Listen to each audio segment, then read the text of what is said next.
Well, hello. Welcome back to the show. I'm Joe Hyde with San Angelo Live. This is our special interview segment, and we're going to have an extended interview with a very interesting gentleman from San Angelo, Luis Urteaga. Urteaga, thank you. Now, the gringo pronunciation is Ortega. Yes, sir. Right? Uh-huh. And so Spanish? Urteaga. Orteaga. Yes. So it starts with a U. It starts with a U. But That's correct. your visible position is obviously you work at Myers Drug. You run all the traps down there. Yes, sir. Buenos días a todos to start off with. Buenas tardes. And yes, What the hell did you just say? I said it was all Joe Hyde's fault, but let's continue. Having said that, yes, my day job, and I'm really happy and pleased to be a part of the Myers Drug team. I am one of their leaders. I'm the general manager there at Myers Drug. Okay, so this is not the reason we're here talking. It's not because of Myers Drug, although That's it's correct. wonderful stories there. Yeah. But you have put together this event, and That's you're now your second year. It's called the Tamale Fest. That is correct. This is going to be our second event, the Tamale Fest. So it's on this Saturday. It starts at 9 a.m. Is that right? No, sir. We're going to start at 11 a.m. 11 a.m. So you can sleep in. And get to go. I won't be asleep, but yes, everybody else can sleep in. So 11 a.m. to 5? Till 5 p.m., yes. And it's going to be at the Pop Art Museum, which is on Tuig Street. That's where that building was. There was no building in there. It's gutted out. That's correct. They gutted out place, but they put a bunch Artwork. of paintings on the wall. 125 West Tuig at There you 11 go. a.m. We're going to start. And I really want to invite everybody out there. The Tamale Fest is going to have some tamale vendors that they get to compete to see who gets to win the best tamale for the day. And this time there's going to be a People's Choice Award. So you guys are going to receive a ticket and you get to vote and put your ticket at one of the three vendors that you think should win the People's Choice for best tamale. All right, so tamales. Yes. How'd you pick tamales of all things? Why didn't you have like a nacho contest? Well, to begin with, this was an idea that actually came with my barber, Leo Puga Da Vinci. Shout out to Leo. He stepped out of it for this time around, but we'll hopefully convince him on the third one again. Having said that, it was just sitting down. He's like, hey, Luis. Wait, you're getting your hair cut? Yeah. And you're I'm saying, hey, getting- Luis, I really want a tamale. Yeah, he's telling me we would always talk shop, talk about business. And he's like, Luis, there's an idea that I have. I want you to be a part of this. I think you can help me execute. And then he said Tamale Fest. And he said Tamale Fest, and it made sense. Right. And the whole concept was to get mom and pop tamale vendors. We're working to be able to continue to do that, get them up to par. And the first time around, it was such a big blowout that people started asking, when are you going to do the second one? Mm-hmm. And now here we are doing the second one. Doing the second one Yes, this sir. weekend. This All right, weekend, Saturday. So a tamale is a north. It's not really a Tex-Mex thing. It's No. become one, but it's norteño Mexicano kind of. Isn't it really? Or it's all Mexico. It's Mesoamerican. It's before the Spanish. It's before. It's a Mesoamerican tradition. Mm-hmm. So whenever we talk about tamales, they were made because with high content of carbohydrates and protein, because it was meant to be 1 to 2 that you carried with you and you ate throughout the day. That was your whole meal. For people that were either gathering, either hunting. This is back when people weighed 110 pounds. This is back when people didn't have an option. They only weighed 110 pounds because they didn't eat but once or twice a day at most. Yeah. Right. Yes. And so how did you, let's back up a second. Let's just talk more about Mexican food. You got it. Why is it in San Angelo? I ask this to everyone. Why in San Angelo do we have a breakfast taco and we call it a burrito? Okay. What's up with that? Well, the to break through and make it something to where it can actually be accepted by every individual in San Angelo. I think a lot of our Mexican cuisine has had to adapt in such a way to, for instance, use yellow cheese instead of making it like a white Mexican cheese, just to accommodate the palates. And I think the wording has everything to do with that as well. Really? I genuinely So do. if I go to San Antonio, it would be called Diego's Tacos. If you go to San Antonio, it would probably be called Diego's Tacos, and the burrito would be something different. But then it wouldn't be San Angelo's Burritos. Right. And it certainly wouldn't be Diego's Burritos. Right. Shout out to Manny out there. But it wouldn't be Diego's Burritos. Right. Okay. Yeah. All right. So that's why it's a marketing ploy.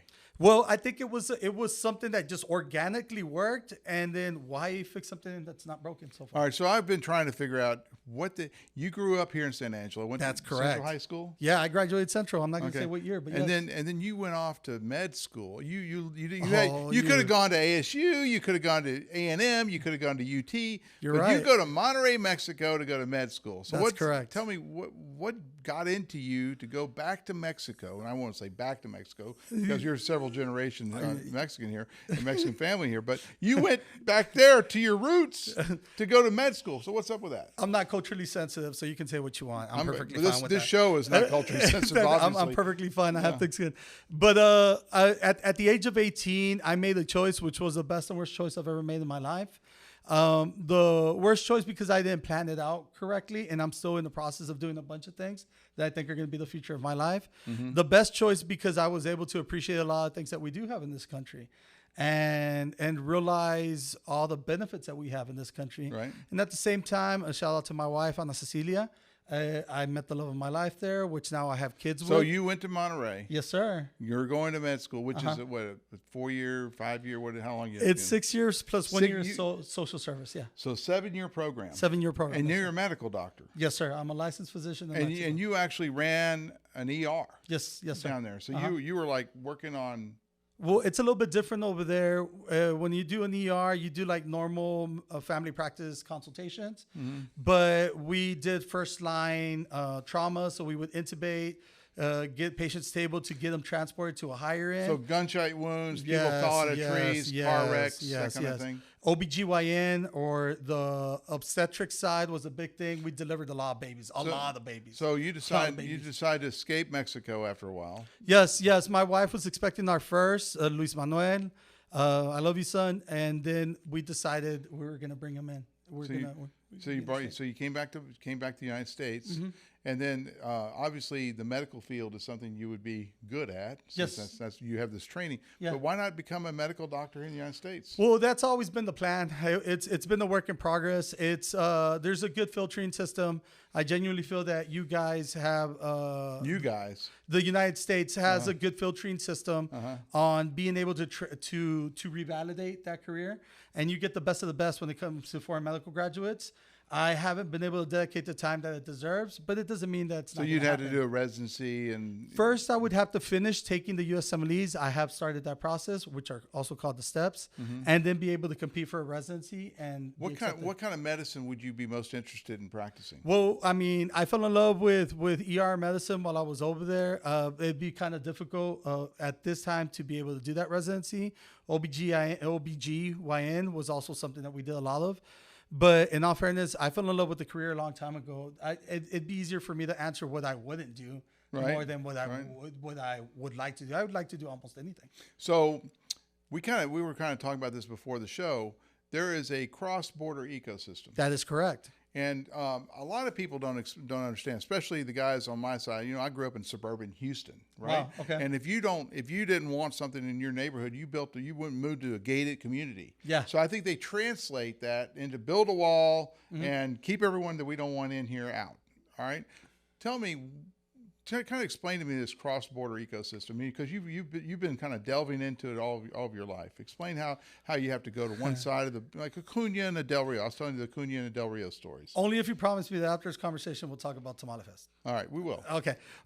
This is a long-form interview. I'm starting to make them longer and ask people uncomfortable questions. No, I'm not. Because I watch too much Tucker Carlson.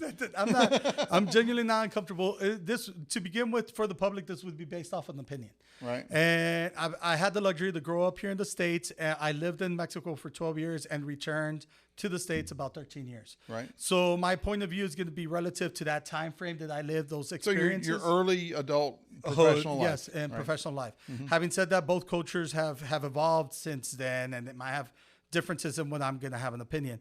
But my opinion is that there isn't a difference. It's more of a cultural background in the sense of a socioeconomical background of there's the same problems that exist here exist in other countries. So what you're saying is the differences between people is not based on the color of their skin or their culture. Oh, definitely not. But it's based on their caste. Their caste, yeah. Their caste. That's or their education. And their wanting of more education. Mm-hmm. Because where you start off with is not where you're going to finish. It's this. It's a ladder. You're not going to be. There's a ladder. You're not going to be on the first rung of the ladder for 50 years. The biggest factor I think that you want to talk about, if we want to impact our community and the people that are listening to us on what we have to do is want. We want to be able to be that person that we envision that we're going to have to be. And we have to get up to try to look for So it.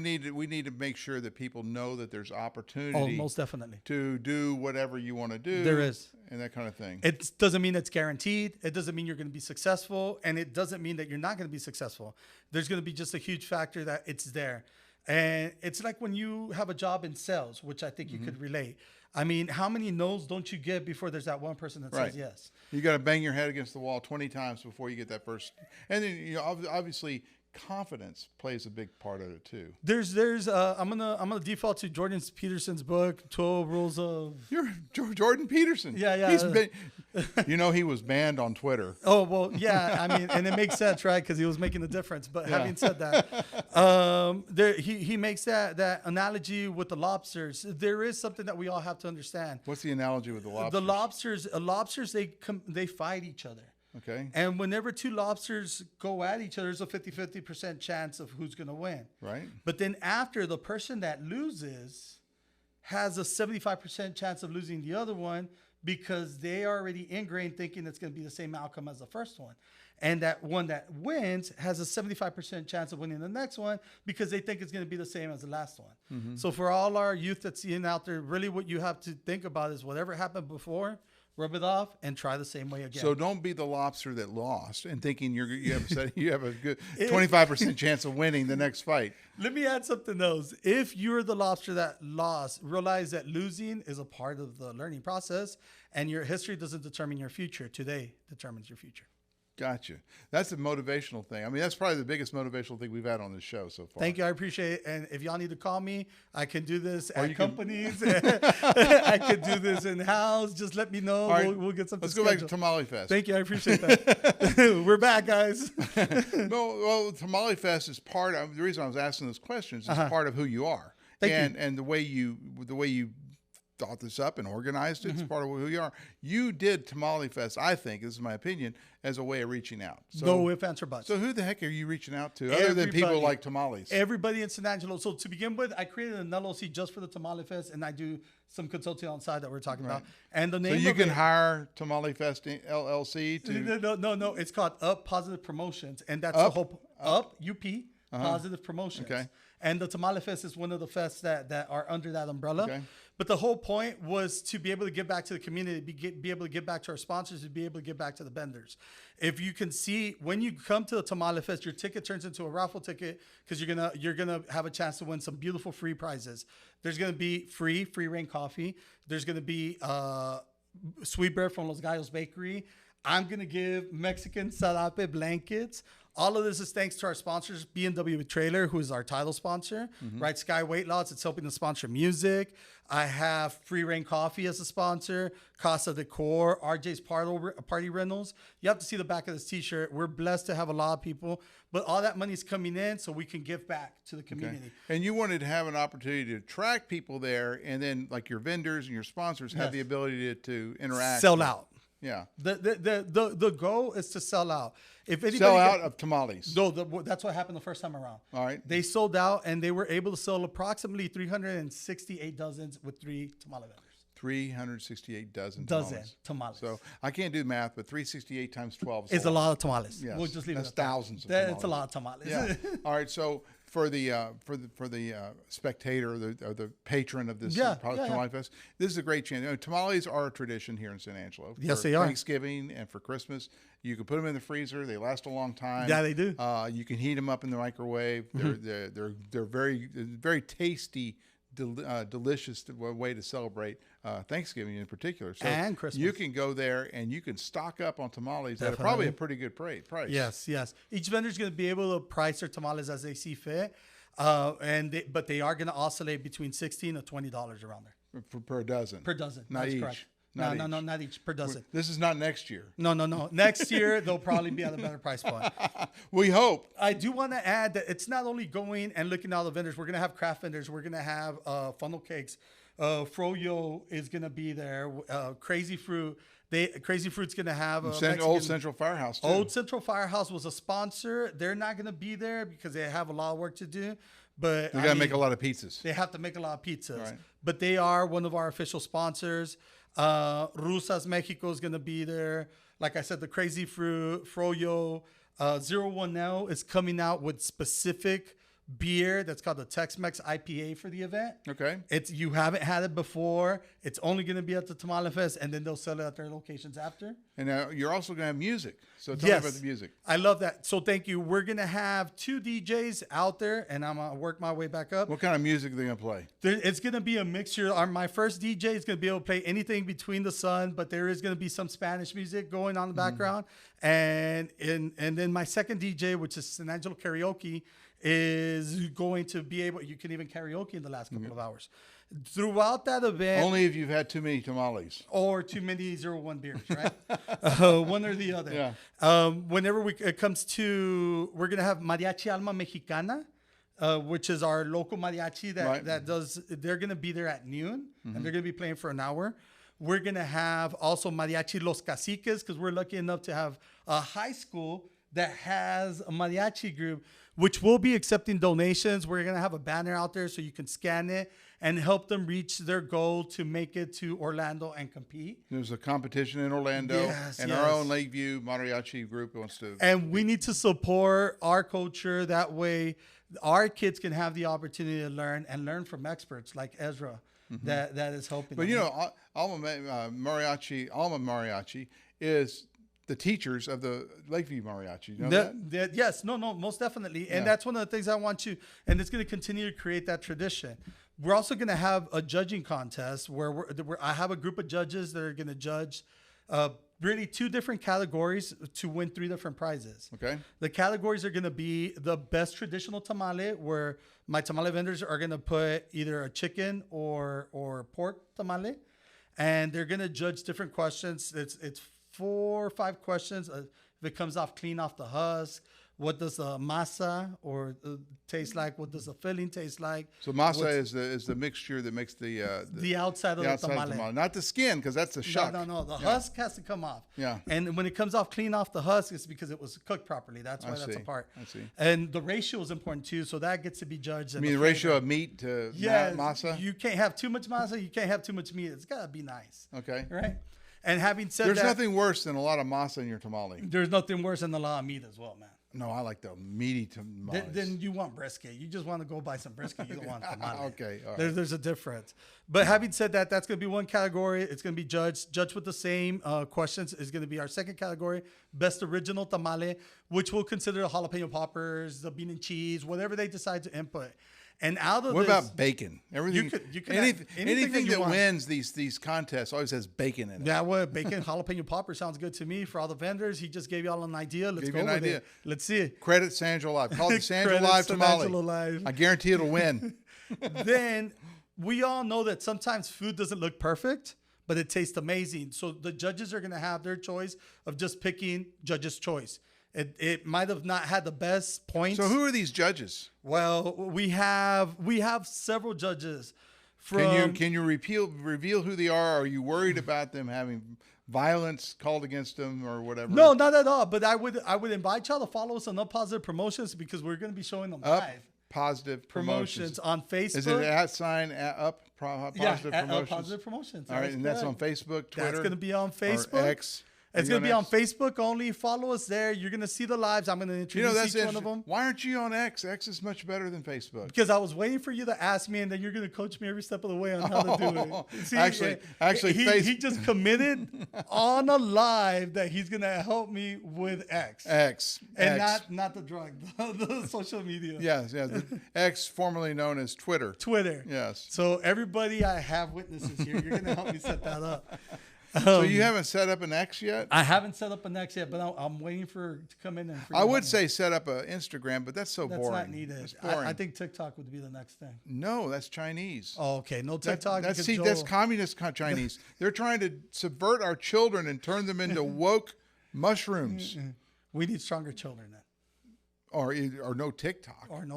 Because the problem with TikTok is that kids, you're a parent, and you know how hard it is. Once you give a kid a cell phone, that's like their, undeniable right. We're going to have to go back and write the Bill of Rights and put the 11th Amendment and the Bill of Rights. And what's it going to say? You can't take away the cell phone from your child. Otherwise, the child will pout for months and months and months and months.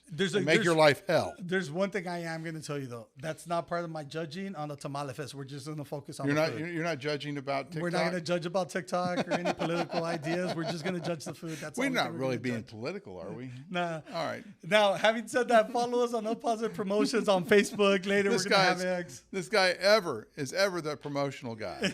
But, and y'all need to understand that every time that you go there, there's going to be one way, form, or fashion for you to win something. Right. From free reign gear, from Casa de Court decoration. Free reign. Why don't you explain that? That's the Yellowstone guy. Rip. That's his coffee brand. It's Cole Hauser is one of the owners. He is the person that played a role on that TV show. Did you even watch it? Yeah, of course I did. I liked it. Which Yellowstone did you like better? Did you watch 1883? I didn't like the last one. No. I like the original. I like the first 4 seasons. Yeah, season 5 3. Yeah, you're right. The first 3. Season 4 started getting weird. And then they left me hanging. I really want to see what else is there. Yeah. And for all my Yellowstone lovers, we got the ripped jacket at Myers Drug. We got the gear. We got the caps. Promotion guy. I'm telling you right now. And you have that black what jacket. About the Yellowstone perfume and Yellowstone We have cologne? The Yellowstone perfume. We have the Yellowstone. What would you do without me, Luis? I'd probably live a sad and lonely life. Or maybe not, but we'll say that right now at the live. All right, Tamale Fest. Yes, sir. Saturday, starting at 11 o'clock. Yes, sir. And going all the way till 5. All the tamales you can buy. Yes, my vendors are ready. We got hit really hard the first time around and sold out. They had to cook on the fly. This is the time to get the real, authentic tamales from San Angelo, Texas. You can even wrap them up as presents, put them in a box, shoebox, and ship them to all your friends and relatives in New York City. Yeah. And they pull this tamale out and go, my goodness. Yeah. It's so good. And not only that, guys, all of y'all choose where to invest your dollars because that's what you're going to do this Saturday. Mm-hmm. And all I'm asking is if you have the opportunity to invest some of those dollars into our local vendors, invest some of those dollars thanking our sponsors, invest some of those dollars right here in San Angelo from downtown because we're at the Pop Art Museum. Right. From all our vendors are local. No, we're not using the bigger brands. Everything is original from here from San Angelo. All right. Yeah. Don't miss Tamale Fest. Luis. You're going to love it. You're going to love it. It's going to make you feel warm inside, and that's what Luis we're looking Urteaga from Myers Drug. He is entrepreneur extraordinaire. He's putting on this Tamale Fest, second year, 11 o'clock on Saturday. Don't miss it. If you miss it, if you wait until after 5, you're going to miss it. I want to thank everybody that's watching. I really appreciate y'all coming out, and I'm going to thank Joe Hyde for having me. Well, it's my pleasure. Thank you, guys. Back to the studio.